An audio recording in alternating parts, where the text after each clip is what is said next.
Meditation is a phenomenal empowerment that you can do whatever is needed in the world, whatever, I mean that, and still remain untouched by the process of activities that we need to conduct in the world. If you sit here, your body is here, your mind is there, who you are is little away. This is the end of suffering, and this is meditativeness.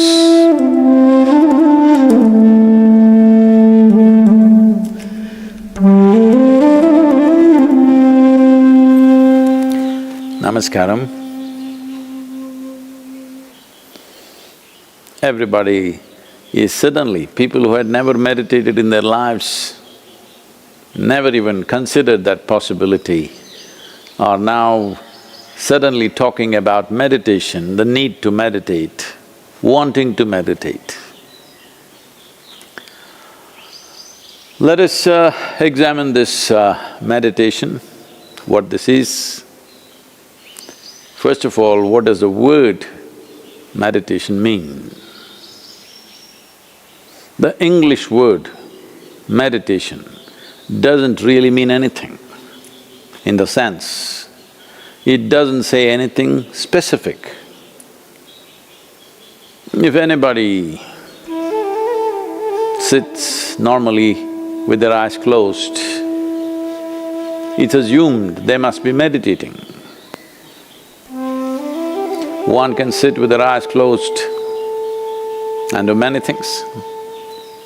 You can do japa, tapa, dharana, dhyana, samadhi, shunya, samyama, or you might have just mastered the art of sleeping in vertical postures. So the word meditation in English language doesn't specify anything. Generally we assume, or generally people assume that meditation means dhyana. In Tamil Nadu it's dhyanam, if you go little north it's dhyana, if you go really up north it's dhyan. If you go further up it becomes chan, if you go little more east it becomes zen. Same thing. So, what is this dimension that we are trying to describe with this word meditation? One fundamental thing that we need to understand is, you cannot do meditation because meditation is a quality. A quality is a consequence of a certain process. You can initiate a process, you can conduct a process. You cannot conduct a quality. Quality is just a consequence. It is like you want flowers in your garden. You don't sit there and do flower meditation. You know what happened to the flower people If you want flowers in your garden, you don't have to think flowers. You have to think soil, manure, water, sunlight. If you conduct this process of these ingredients properly, flower and fruit is a consequence. But today, the world has become so goal-oriented. Because they're so goal-oriented, they are not interested in the soil,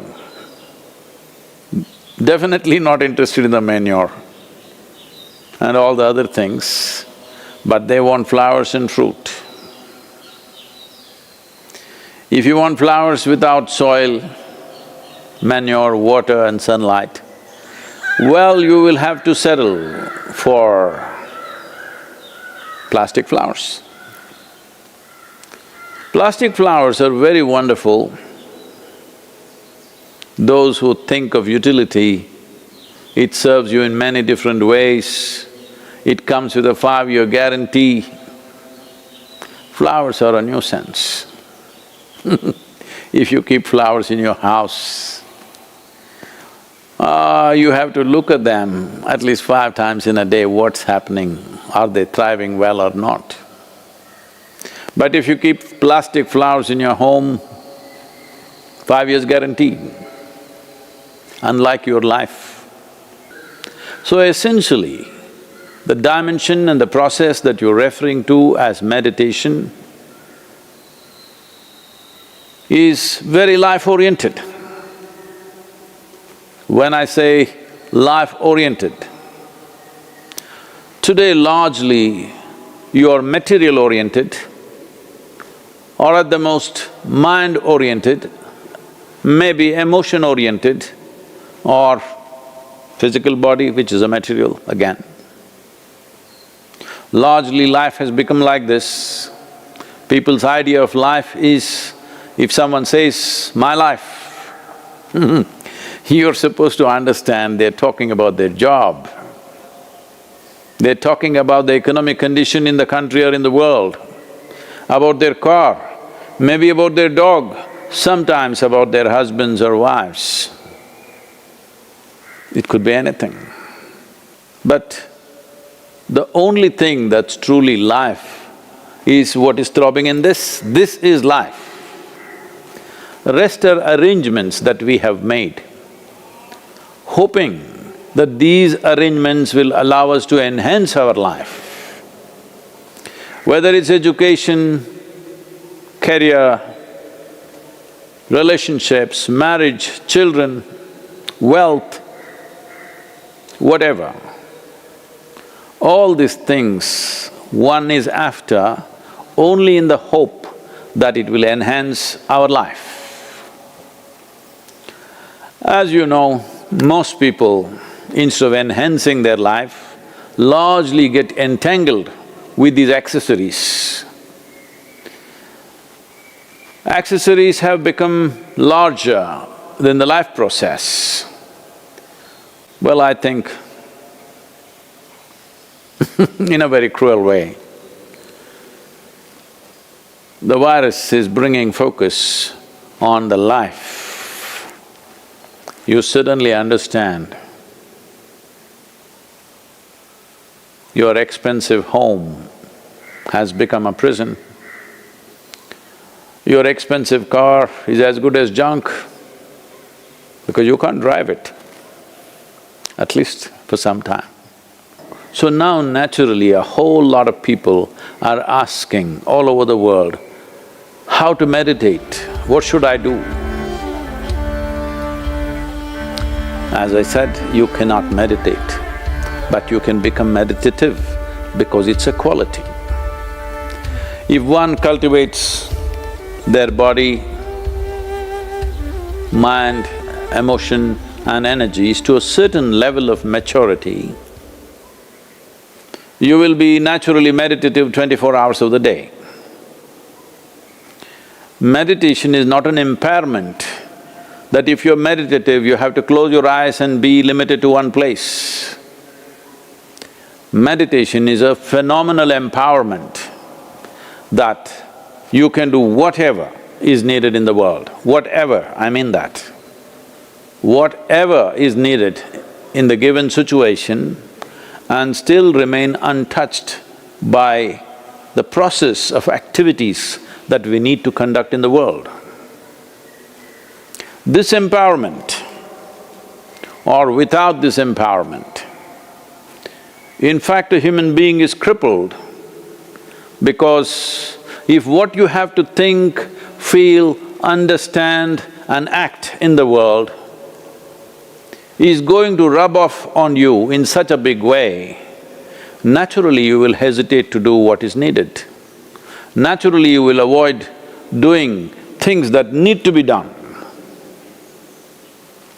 In a way, the moment you are in a state where your own activity and the activity of the world around you and the activity of your mind and your emotion, once they're impacting you every moment of your life, then in some way you will cripple yourself because naturally you would want to keep the scale of your life very limited because activity, thought, emotion, involvement with life can cause enormous amount of suffering.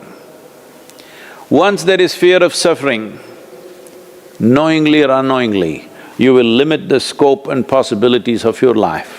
Meditation means just this, in a very simple way if we have to put it. If you sit here, your body is here, your mind is there, who you are is little away from these two dimensions of physical body and mental accumulations. These two accumulations of body and mind, if a little space arises between you and this is the end of suffering. And this is meditativeness.